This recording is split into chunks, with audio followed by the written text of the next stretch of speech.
Fala galera, Historiando Podcast, o seu podcast de história do cristianismo.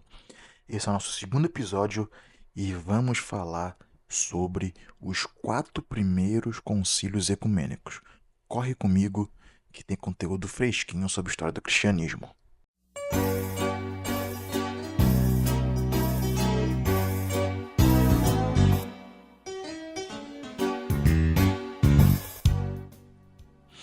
Então, pessoal, com certeza você já deve ter ouvido, falar, de algum concílio ecumênico, ao você lidar com a história do cristianismo, uma vez numa conversa, na igreja. Talvez já tenham ouvido falar sobre o concílio ecumênico. Então, para a gente começar, eu queria falar sobre o que são concílios ecumênicos e quais são os 4 primeiros concílios ecumênicos. Desde o século II, se institucionalizou na igreja, no cristianismo, essa realidade de convocar, reunir.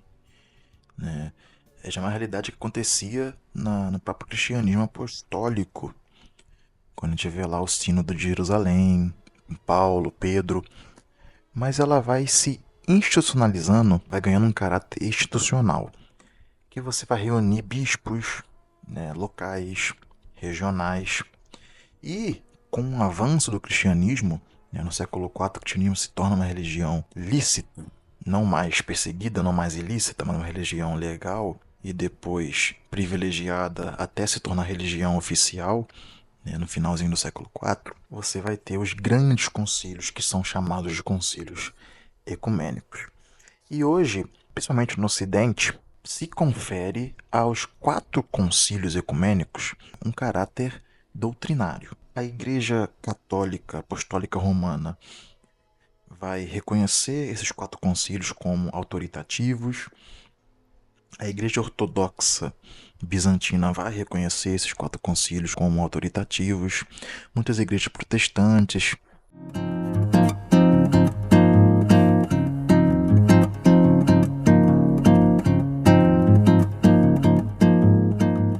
E quais são esses 4 concílios? O primeiro concílio é o concílio de Niceia, convocado no ano 325 pelo imperador Constantino. O segundo concílio é o concílio de Constantinopla, convocado no ano 381 pelo imperador Teodósio.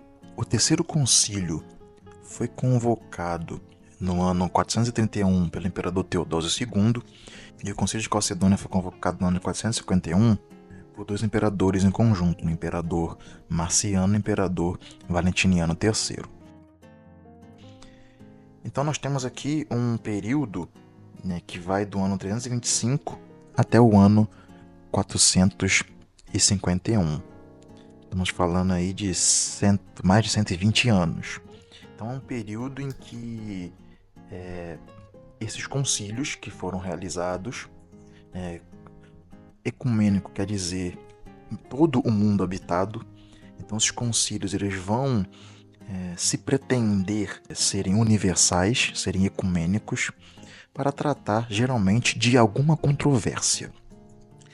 E esses concílios eles são tratados em conjunto porque, como eu disse, é reconhecida uma certa autoridade pela sua importância, porque, como eu disse, esses concílios vão lidar com alguma controvérsia.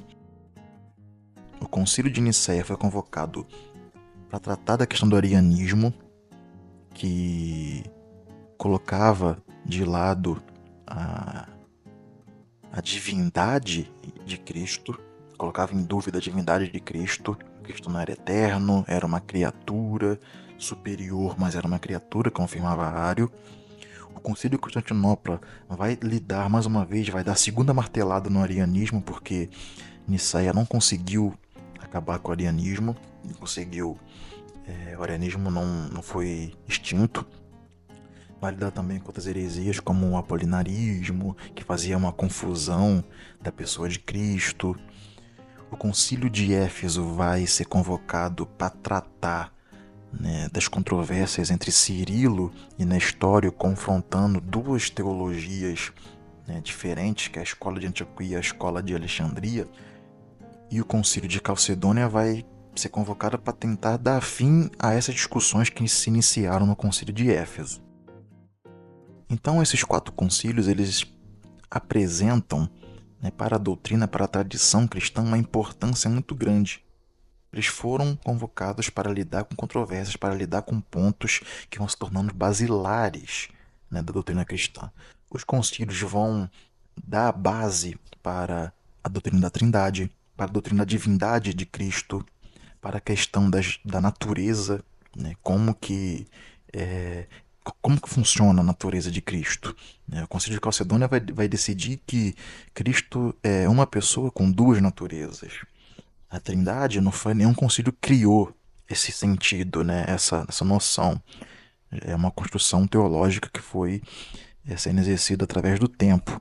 Mas o concílio ele vai afirmar, né? Vai reconhecer essa doutrina. Então, esses concílios que são vistos em conjunto e devem ser vistos em conjunto têm uma importância doutrinária para a tradição cristã.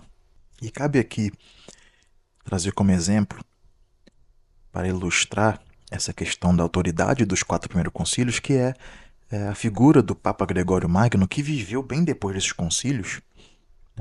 Ele viveu no século VI, né, morreu ali no iníciozinho do século VII, e ele faz uma comparação entre os 4 evangelhos e os 4 concílios.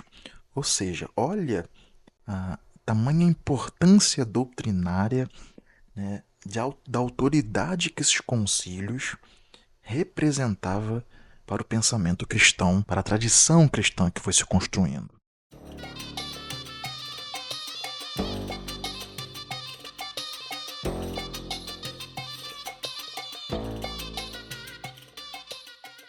E quando a gente fala dos concílios, é necessário apontar algumas realidades. Por exemplo, os 4 primeiros concílios ecumênicos, não só os 4, na verdade uns 8 concílios foram convocados assim. Mas esses 4 concílios que são lidos em conjunto, eles apontam para uma realidade que é a seguinte: é o imperador que convoca o concílio. Foi Constantino que convocou Niceia, foi Teodósio que convocou em Constantinopla, foi Teodósio II que convocou em Éfeso, foi Marciano e Valentiniano III que convocaram em Calcedônia. É o imperador, porque desde que Constantino legalizou o cristianismo e trouxe privilégios, sendo uma figura protetora da igreja, vamos dizer assim, ele criou a base para que essa política ganhasse continuidade. Então se criou a ideia que o dever do imperador cristão, do bom imperador virtuoso, é proteger a igreja, é gerir o bem-estar da igreja. Todos os concílios vão ser convocados com a finalidade de dar fim às disputas, às controvérsias e para garantir o bem-estar. O historiador Paul Veyne, no seu livro Quando o Nosso Mundo se Tornou Cristão, que ele aborda exatamente essa conversão de Constantino e essa legalização do cristianismo, ele vai dizer que Constantino atuou como um presidente da igreja. E é exatamente isso, gerir, administrar. O imperador ele não só convoca, como ele também participa do concílio. Ele tem representantes participando no concílio.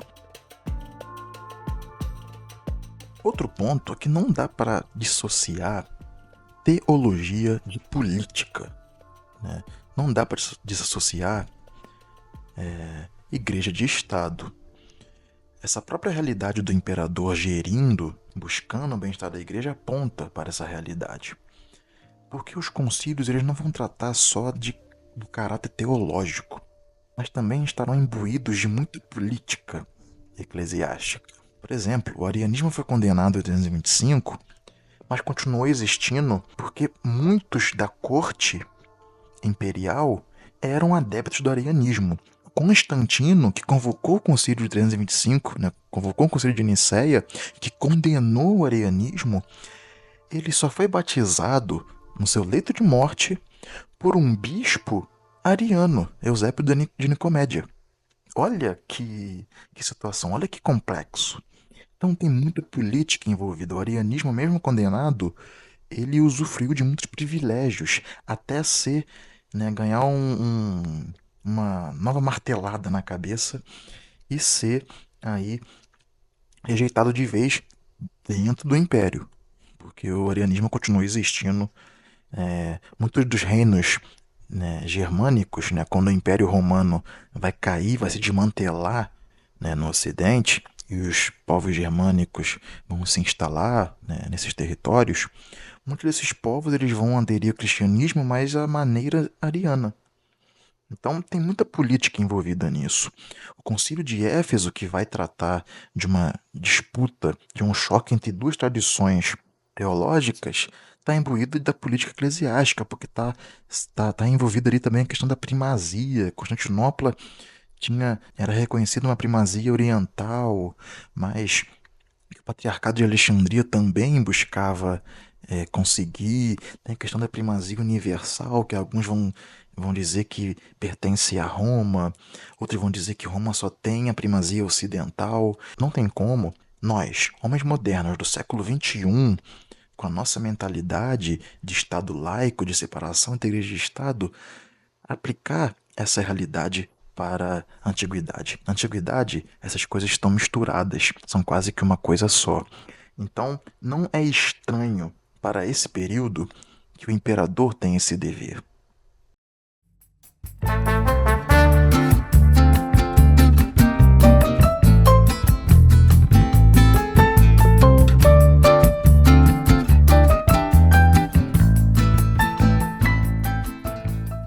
Outra realidade é que os concílios, eles vão lidar, né, estão dentro de uma realidade que é uma realidade oriental.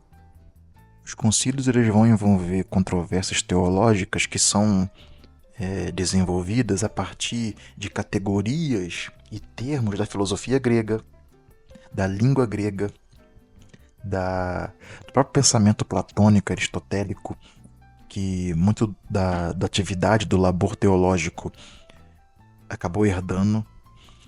Então, os concílios eles são orientais, eles estão lidando com disputas orientais, tanto que a maioria da representatividade, né, dos bispos que vão fazer parte das discussões são orientais.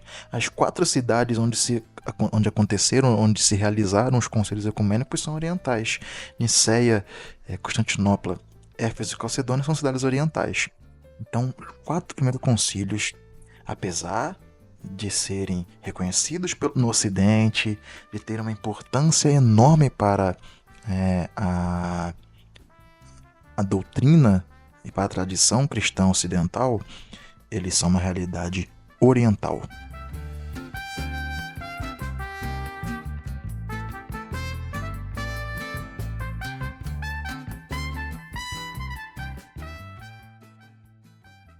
Os 4 primeiros concílios ecumênicos eles vão apresentar alguns paradoxos. Porque, como eu disse, os 4 primeiros concílios eles foram convocados com o objetivo de dar fim a alguma controvérsia, alguma discussão, né, e para alcançar a unidade da igreja, o bem-estar da igreja. Só que os concílios geraram cada vez mais cismas. Niceia gerou o cisma com os arianos, né, que foram condenados e tidos como hereges, e foram suprimidos até deixarem de existir, tanto que os reinos que eu falei que assumiram o arianismo, com o tempo tiveram que ceder, o arianismo foi morrendo, e até chegar ao ponto em que esses povos germânicos vão aderir ao cristianismo católico, cristianismo niceno, vamos dizer assim. O concílio de Éfeso gerou cisma com os nestorianos, e é um cisma que perdura até hoje. Existe lá a Igreja do Oriente, né? A Igreja Síria do Oriente, que tem essa ideia nestoriana de enfatizar muito as duas naturezas, né, de Cristo. E não reconhecem o concílio de Éfeso, porque o concílio de Éfeso condenou Nestório. Então ali, se um concílio é convocado para trazer unidade, para alcançar a unidade da igreja, quase que paradoxal, uma das suas consequências pontuais é o cisma. Então tem esse cisma conjetorianos que dura até hoje. E o Conselho de Calcedônia, que vai tentar fazer entrar no meio termo entre essas duas escolas que estavam em conflito, que é a escola de Alexandria e é a escola de Antioquia, vai gerar um cisma com as igrejas que são hoje reconhecidas como igrejas ortodoxas orientais. E aí estamos falando de diversas igrejas, diversas tradições, que são igrejas não calcedonianas, que não reconhecem. Eu falei lá no início das igrejas que reconhecem, né, o Concílio de Calcedônia, mas existem muitas tradições, muitos ritos cristãos que não vão reconhecer o Concílio de Calcedônia como autoritativo. Então, algumas igrejas vão reconhecer apenas o primeiro concílio ecumênico, apenas os dois primeiros. Então, essa realidade dos quatro concílios, ela não é unânime. Não é toda a ala do cristianismo que vai reconhecer os quatro primeiros concílios ecumênicos como autoritativos. Na verdade, não vou reconhecer quase que nenhum concílio posterior. Por quê? Desde Constantino abriu as portas para a, a criação do direito canônico. Como eu disse, não havia distinção entre religião e Estado. Então, o que era decidido nesse, nesses concílios era lei. Os arianos, né, aqueles membros do clero que foram acusados, suspeitos e condenados de serem adeptos do arianismo, tiveram que ser depostos e foram entregues ao exílio. Os nestorianos foram condenados, depostos, excomungados, jogados para a periferia, tanto que tiveram que viver, né, em outros grupos, em outros territórios, né, se juntando com outros grupos cristãos na Pérsia e na Ásia. Então, é, a- essa questão do direito canônico vai gerar aqui que é lei. Isso aqui é lei. Então, essa continuidade, né, porque o direito canônico ele vai se sobrepondo, ele vai cada vez mais se encorpando, uma simples rejeição a um determinado ponto, você está rejeitando toda uma continuidade. Então, muitos grupos cristãos não vão reconhecer essa autoridade contínua, essas continuidades dos concílios.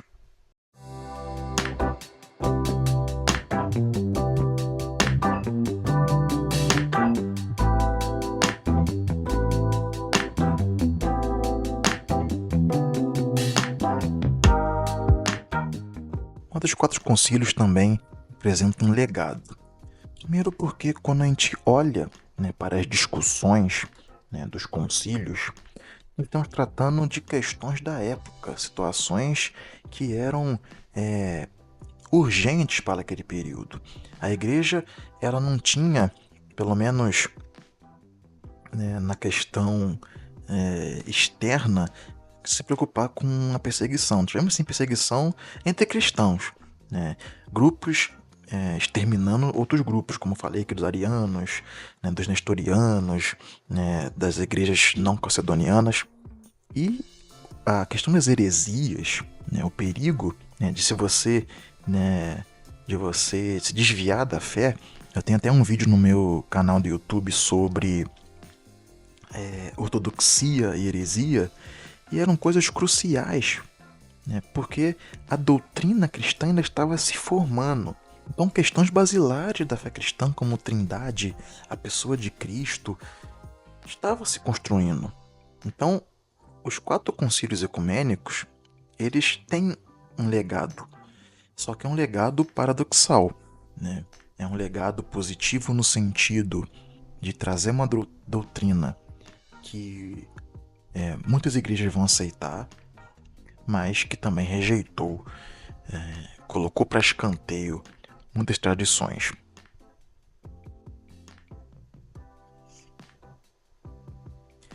Então é muito válido, né, essa importância, né? Por que estudar os concílios? Né, os concílios estão apresentando, né, não só o desenvolvimento da doutrina cristã, mas nós também estamos podendo ver como se deu as discussões, as intrigas, né, as controvérsias teológicas de determinadas épocas. E aqui eu retomo um princípio que eu expus no episódio anterior, né, dois princípios na verdade. Um é a questão da época. Cada época é a sua época. Cada homem é um homem da sua época. Então, nós podemos ver, os cristãos se conduziram, os cristãos se reuniram, os concílios foram convocados para quê? A fim de quê? O que eles deixaram? Qual é o legado deles? O que eles decidiram? Então nós estamos lidando com situações próprias da época, né? E esses 4 concílios, eles são concílios que eles estão ali no período da antiguidade. Então, se a gente quer falar dos 4 primeiros concílios, eles são os concílios que eles estão ali fechando a antiguidade cristã. Dali para frente, nós já estamos no recorte, né, ali temporal, né, da questão da periodização. Estamos falando do recorte dentro do medievo. Nós estamos já na Idade Média, a partir do quinto concílio, né, que foi no século VI, né, 100 anos depois de Calcedônia. Então, os primeiros concílios, eles vão ser a chave de ouro fechando, né, o período cristão da antiguidade.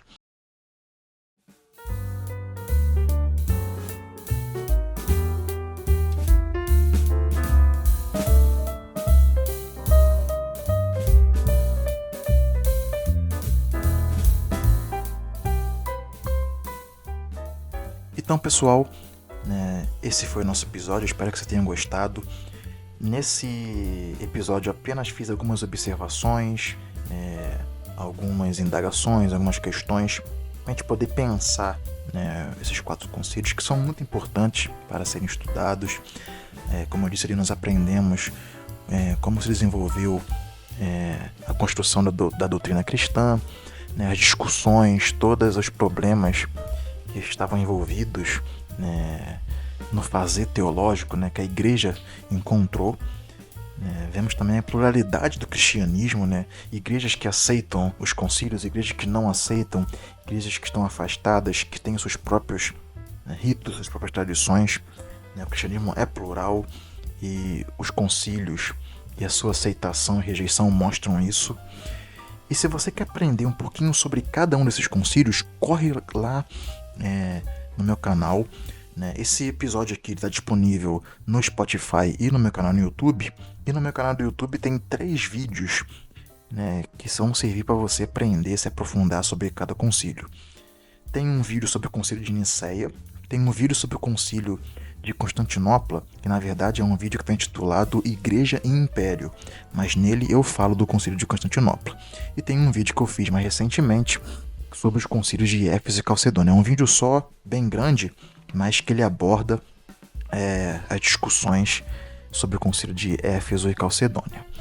E eu gostaria de fazer uma indicação aqui de um livro, que é o livro História dos Concílios Ecumênicos, organizado por Giuseppe Alberigo, que é, vamos dizer, o melhor manual que encontramos hoje para você empreender sobre os concílios ecumênicos. Na verdade, ali estamos falando de 21 dos 21 concílios ecumênicos da Igreja Católica, né? Mas que vão servir para você se entender, né, principalmente esses 4 primeiros concílios ecumênicos que são o tema desse episódio. Então, pessoal, espero que você tenha gostado, que Deus te abençoe, compartilhe esse podcast, comente o que você achou desse episódio, né, o que você gostaria de ouvir, o que você quer ouvir daqui para frente, né, aqui no nosso podcast. Compartilhe com seus amigos. E é isso, pessoal. Até o nosso próximo episódio. Valeu!